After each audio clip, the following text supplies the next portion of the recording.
Your gut has a built-in cleaning cycle, but one habit many people repeat from morning until night can keep switching it off before it finishes. After 50, that mistake may show up as stubborn bloating, irregular digestion, an uncomfortable afternoon slump, or the strange feeling that foods you once tolerated are suddenly fighting back. Most people respond by buying another probiotic, drinking a detox tea, or removing more and more foods. But what if the fastest practical improvement does not begin with adding another product? What if it begins by stopping the habits that interrupt the systems your gut already owns? Inside your digestive tract, waves of muscle movement clear leftover material between meals. Bacteria turn parts of your food into compounds that help support the cells lining your colon. Your nervous system changes how digestion behaves when you feel calm or threatened. And your digestive system follows a daily rhythm that responds to when you eat, not only what you eat. In this video, you will learn 5 science-backed steps that work with those systems instead of fighting them. Step 1 reveals the hidden cleaning wave that constant snacking can interrupt. Step 2 shows how to feed the bacteria that support your gut lining without creating a week of miserable bloating.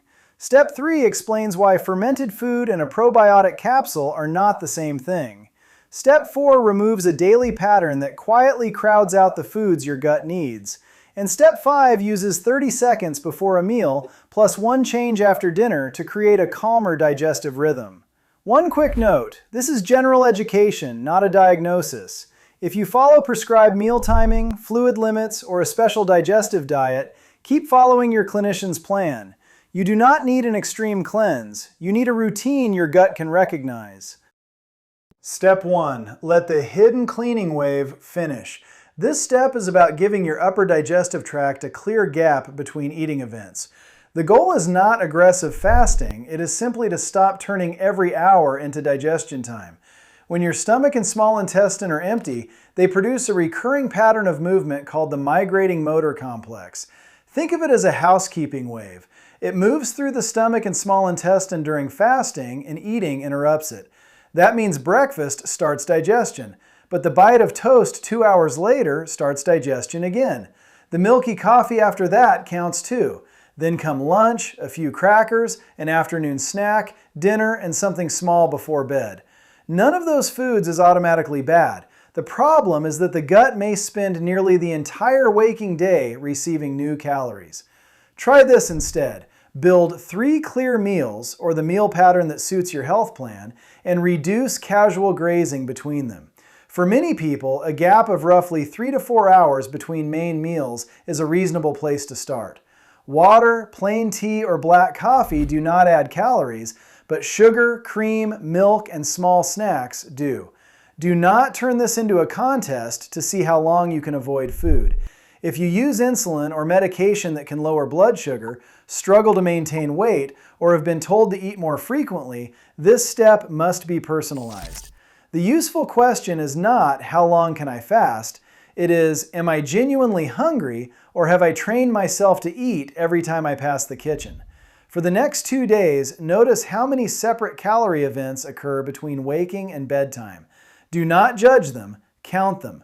That number may reveal why your digestive system rarely gets a quiet interval. Step 2. Feed the wall, not just yourself. This step is about giving your gut microbes the raw material they need.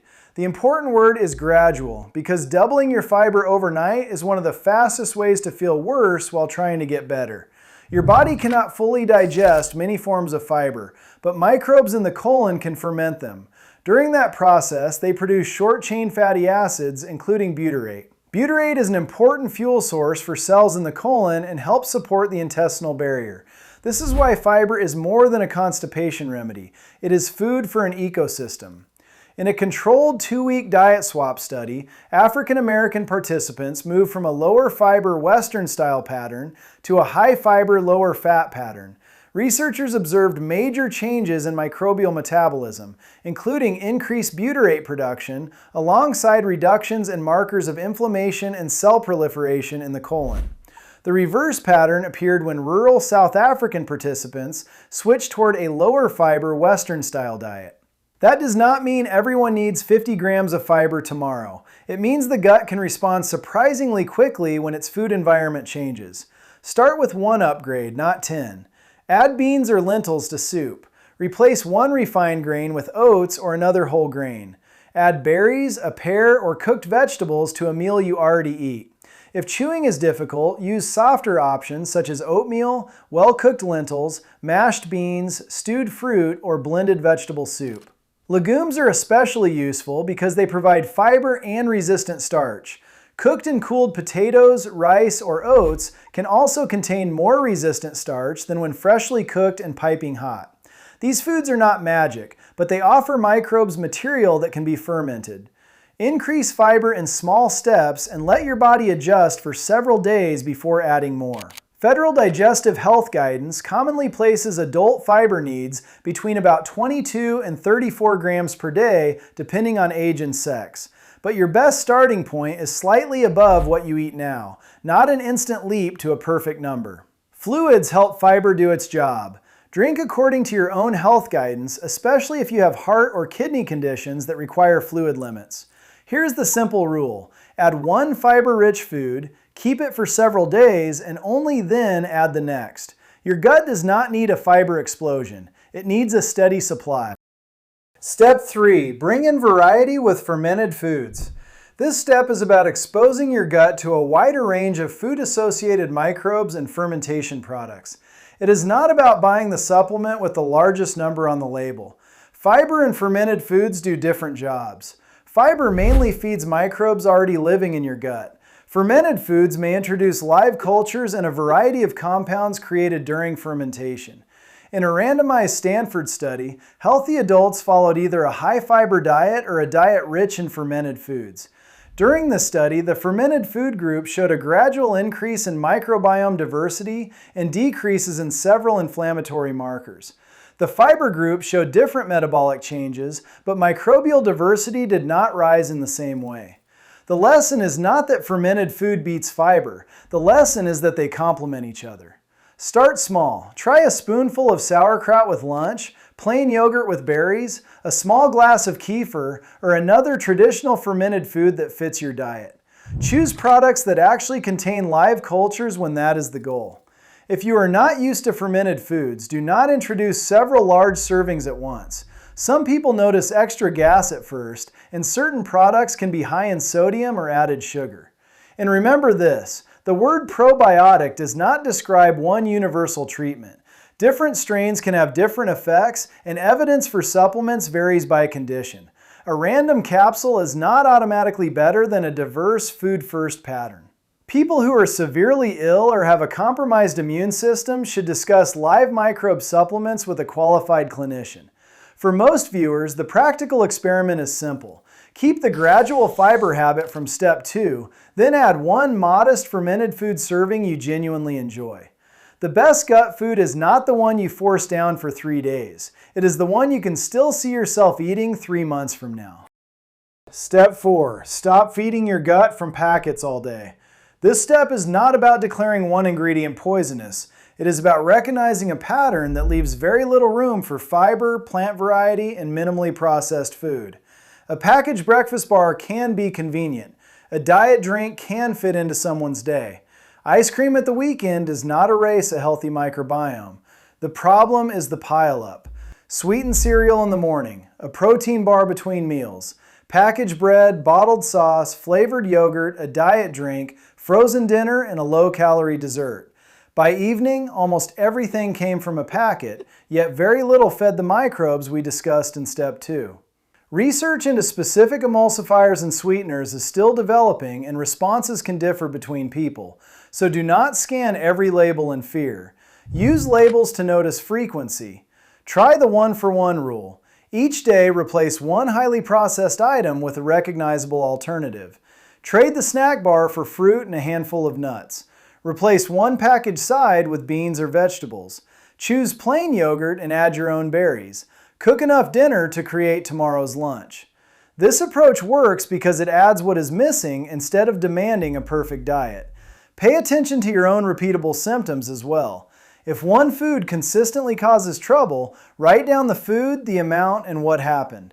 Do not remove 5 food groups because of one uncomfortable afternoon. Patterns are more useful than panic. If bloating, diarrhea, constipation, or pain is persistent, severe, new, or accompanied by bleeding or unexplained weight loss, do not keep experimenting alone. Get it evaluated. Your gut is resilient. It does not require purity. It benefits from a better average. Step 5. Create a calm meal and protect the night. This final step has 2 parts, and neither requires a supplement. First, change the 30 seconds before you eat. Second, create a clearer finish to your eating day. Stress can change gut motility, secretion, sensitivity, and the way the brain interprets signals coming from digestion. That is why a meal eaten while arguing, rushing, or reading alarming news can feel very different from the same meal eaten calmly. Before your first bite, put both feet on the floor and drop your shoulders. Breathe in gently through your nose. Then breathe out a little longer than you breathed in. Repeat that 3 times. This is not a miracle vagus nerve hack. It is a simple way to interrupt rush breathing and give your body a clearer transition into the meal. Then slow the first few bites. Chew comfortably. Let your digestive system receive the message that food has arrived without an emergency attached to it. The second part is timing. Your digestive tract and gut microbes follow daily rhythms influenced by light, sleep, and feeding time. Human research on strict time-restricted eating is still evolving, but regular meal timing appears more useful than eating across nearly every waking hour. If it suits your health needs, finish dinner about 2 to 3 hours before bed, and stop the automatic late-night snack. A simple 12-hour overnight break can look like finishing dinner at 7 and eating breakfast at 7. That is not an extreme fast. It is a clear daily boundary. Consistency matters more than perfection. A late family dinner once a week will not undo your progress. The goal is to make your usual pattern predictable. If a 12-hour gap does not fit your medication schedule, weight needs, or medical plan, keep the schedule that protects your health. You can still benefit from calmer meals and less unnecessary grazing. Step 5 is where the entire routine comes together. Calm before the meal, consistency after it, and enough quiet time for your digestive rhythm to reset. Here is your complete gut repair routine. First, count how often you consume calories and remove 1 unnecessary grazing event. Second, add 1 fiber-rich food and increase gradually. Third, introduce 1 modest fermented food you enjoy. Fourth, replace 1 highly processed item each day instead of chasing dietary perfection.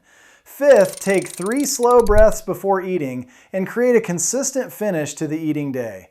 Do not attempt all 5 perfectly tomorrow. Choose the easiest one and repeat it until it feels normal, then add the next.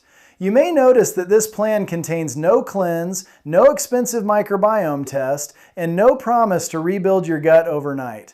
That is the point. Your digestive system responds to patterns. What you feed it repeatedly matters. How often you interrupt it matters. The state in which you eat matters. And the rhythm you repeat from one day to the next matters. Which of these 5 steps will you try first? Tell us in the comments. And subscribe for more practical ways to stay strong, energetic, and healthy after 50.